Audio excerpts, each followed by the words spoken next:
Hello everyone, this is Ukeme. You are welcome to today's episode of Pages Highlights. You see, I'm very happy that I'm actually able to do this video today. In recent times, I have actually found myself procrastinating so much. Like, I would have an idea on a video to make, and next thing I'm procrastinating, and eventually I don't get it done. One of the ways I have learned to fight off procrastination is to just go ahead and do it when you think about doing it.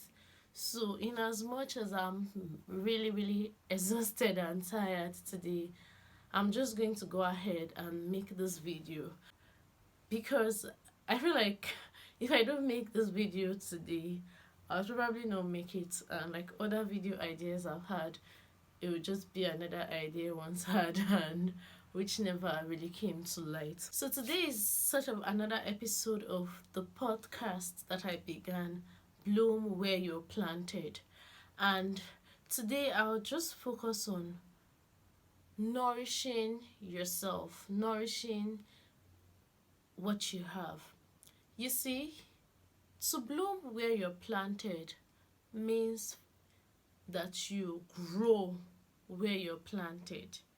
And in order for you to bloom where you're planted, it means you have to nourish that which you have. Like I explained earlier in the last video, I cited the example of the children of Israel in the book of Jeremiah chapter 4, where God allowed them to be taken as captives into Babylon, and also commanded them to sort of bloom where they are planted, to plant and eat from their own vineyard, because of course the slavery, the exile was going to be for 70 years. It was going to be for a long time, so they needed to grow there. And because at the end of the day he had a plan for them, and his plan for them was to give them a hope and a future. Today I would just focus on nourishing what you have as a way of blooming where you're planted. You see, many times we focus on what the other person has. We put emphasis on that which someone owns. How we look at our relationships, we don't see the blessing in it, but we're looking at someone else's relationship and we're feeling like, oh, these people, they're just perfect. Look at these two friends, they're gisting all the time, they're so happy all the time. You see them, being close, and you admire what they have.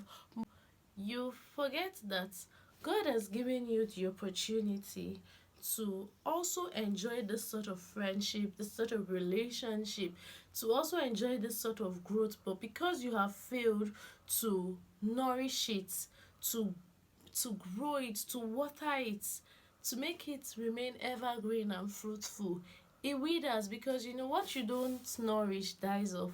You have a relationship, a friend, you never call the friend, you never have a conversation, and you just ignore that your friend that you have, and then you're busy, you're looking at someone else who is always talking about their friend, who always have a good relationship with their friend, and you're wondering, why can't I enjoy the same thing? I wish I had this person as my friend. Let me just even break it down.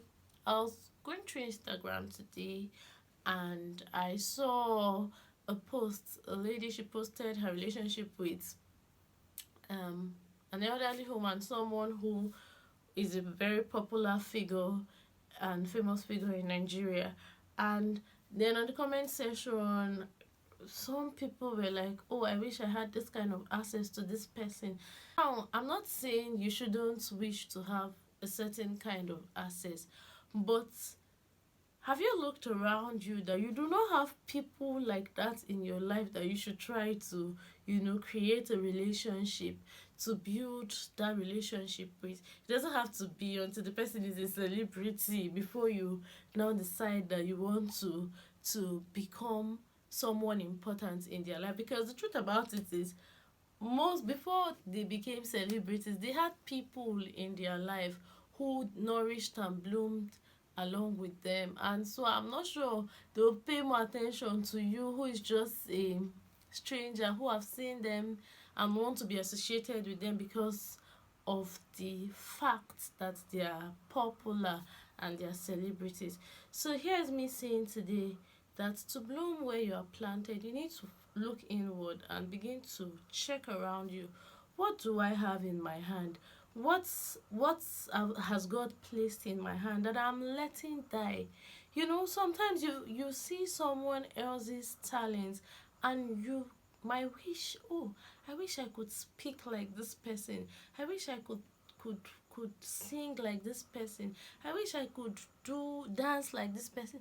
And God has given you, He has bestowed on you your own talents. You know, not two people can be the same. God has given you that which is unique in you that nobody has, and that if you allow it to bloom, if you nurture it, if you water it, it would spring up to life. You know, you become a star that you want to be. But when you fail to to nurture that which you have, like I said earlier, it withers.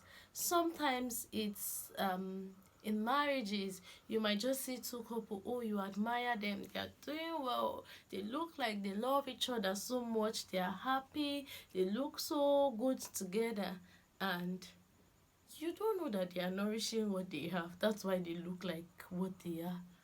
And if you try to mimic, you try to copy, because you're not doing what they do, it will just be like just copying, and it will be so obvious that it's not coming in depth or from a place of love or from, I don't even know how to put it, but you get the point. Just look at what you have, nourish your relationships, nourish your friendship, nourish your talent, grow, let your growth come from within. Take it one step at a time. You know, this is just more like an action call. You know, take it one step at a time rather than spending your energy and focusing on trying to get what someone else has. Focus that energy inward. Water that which God has bestowed upon you. You might be a great writer waiting to manifest. Why not water that talent instead of hoping to be something else that you're not?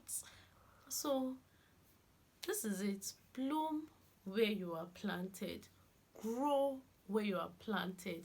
And when you do this, it's easy to appreciate that which you have. It's easier to appreciate your own journey. Work hard at your own journey and to just be your unique self, really, rather than trying to copy others, rather than trying to be like someone else. To just be your unique self, to bloom, to let yourself bloom where you are planted. You need to nourish yourself. You need to allow yourself to grow, and you need to develop that talent, that's which God has bestowed on you. You need to look inward and begin to develop them, because I tell you the truth, if you don't, you won't bloom and you will wither. Now this brings me to the end of this episode. I hope you got something. I hope you begin to look inward. I hope you begin to grow your abilities. I hope you begin to appreciate that which you are and that which God has deposited into you. I hope you let your talents come to light, and I hope you start to bloom where you are planted. So thank you. If you love the content I make, please consider subscribing. I mean, it means so much to me. And aside from subscribing, like the video. When you like the video, it lets YouTube know that something interesting is happening here, and more people are able to see it, and that's how I will grow. I want to bloom where I'm planted here, so help me bloom. Like the video and also leave a comment in the comment section, and you can share it with your friends and your loved ones. So thank you for staying tuned. Bye. See you again in another episode.